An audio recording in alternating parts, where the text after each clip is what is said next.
మరి ఇప్పుడు రేవంత్ రెడ్డిని గతంలో మీరు ఎలక్షన్లకి ముందు అనరాని మాటలు అన్నారు అని ఇప్పుడు సోషల్ మీడియాలో ఇప్పుడు పెద్ద ట్రోల్ అవుతా ఉన్నది. సో అట్లాంటి మల్లన్నకి పదవి ఇవ్వద్దు అన్నది మీ కాంగ్రెస్ పార్టీలను కొంతమంది అనొచ్చు. ఇంకొక మీకు మీ మీద ఉన్నది ఈయన మొత్తం రెడ్లను బాగా తిట్టింది ఇంతకుముందు. సో ఈయనకి ఎట్లా టికెట్ ఇవ్వాలని వాళ్ళ ప్రాబల్యం ఎక్కువగా ఉన్నది కాబట్టి వాళ్ళు మిమ్మల్ని అడ్డుకునే ప్రయత్నం చేయొచ్చు. ఒకటి ఏంటంటే రంగు కాంగ్రెస్ పార్టీలు ఇప్పుడు మా కోమటిరెడ్డి రాజగోపాల్ రెడ్డి గారు ఉన్నారు. పిసిసి చీఫ్గా రేవంత్ రెడ్డిని అనేక మాటలు అన్నాడు. ఆ తర్వాత వెంకరెడ్డి గారు ఉన్నారు, అనేక మాటలు అన్నారు. ఇట్లా కాంగ్రెస్ పార్టీలో 1000 సార్లు అనుకున్నారు రాజకీయాల్లో శాశ్వత శత్రువులు శాశ్వత మిత్రులు అనేవాళ్ళు ఎవరు ఉండరు. రాజకీయాలు ఇవన్నీ కామన్. ఆ రోజు నా సీటు వ్యవహారంలో కావచ్చు, లేకపోతే కాంగ్రెస్ పార్టీలో బీసీలకు జరుగుతున్నటువంటి అన్యాయం మీద నేను మాట్లాడేది 100% మాట్లాడినా. ఎస్, నేను బీసీలకు ఈ పార్టీలో ఉండి నేను న్యాయం చేసుకుంటాను, దృఢమైన సంకల్పం నాకుంది. ఆ రోజున్న పరిస్థితుల్లో ముఖ్యమంత్రి గారు తీసుకున్న నిర్ణయం కరెక్ట్ కావచ్చు. ఈ రోజున్న పరిస్థితుల్లో మేము ఆయనను కన్విన్స్ చేసుకోగలుగుతాం.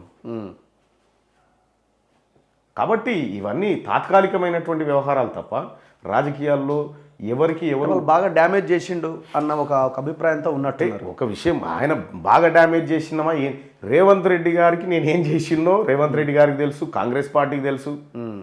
ఆయనను భుజాల మీద వేసుకొని మోసిన వాళ్ళం కదా. ఆయన అప్పుడు మోసిరు కానీ తర్వాత దించేసి మొత్తం దించేసే కార్యక్రమం కాదు అది.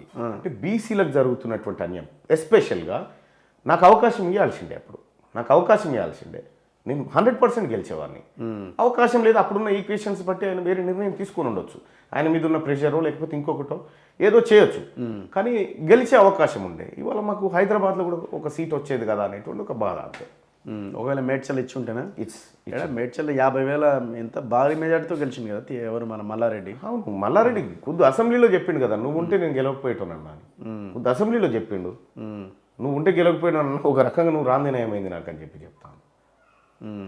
కాబట్టి నేనేమంటా అంటే కాంగ్రెస్ పార్టీ సరే ఇప్పటి వరకు మొన్న అసెంబ్లీ ఎన్నికల్లో సరే కొంత అన్యాయం జరగవచ్చు. మీరు గతంలో మాట్లాడినవన్నీ పొలిటికల్ యాంగిల్లోనే చూడాలంటారు. 100% అలాగే చూడాలి. కానీ మీరు క్యూ న్యూస్ వేదికగా మాట్లాడినారు కదా. అంటే క్యూ న్యూస్ వేదికగా మాట్లాడినప్పుడు ఖచ్చితంగా బీసీలకు ముఖ్యమంత్రి రేవంత్ రెడ్డి గారు ఖుద్దు ఢిల్లీలో చెప్పిండు, బీసీలకు బీఆర్ఎస్ కంటే ఎక్కువ స్థానాలు ఇస్తున్నాం. ఇయ్యలేకపోయినాం.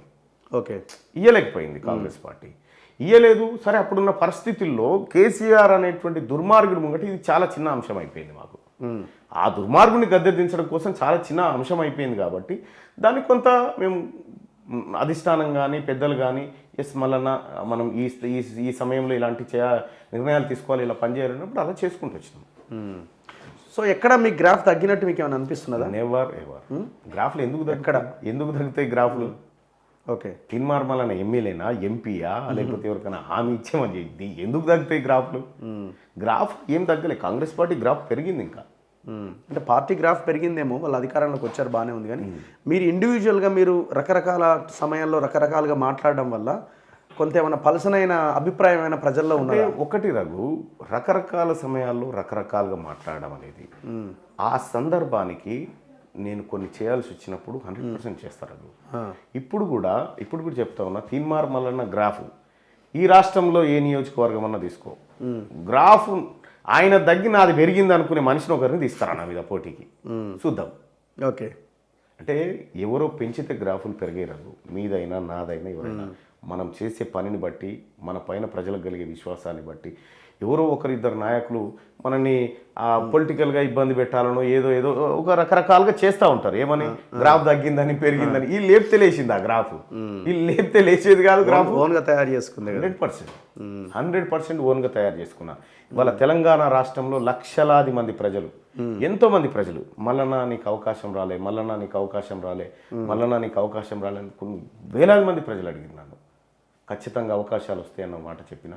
అవకాశాలు కాంగ్రెస్ పార్టీలో పుట్టించుకుంటాం, కాంగ్రెస్ పార్టీని మెప్పిస్తాం, కాంగ్రెస్ పార్టీలో బీసీలకు సముచిత స్థానం కల్పించే వరకు మా ప్రయత్నం.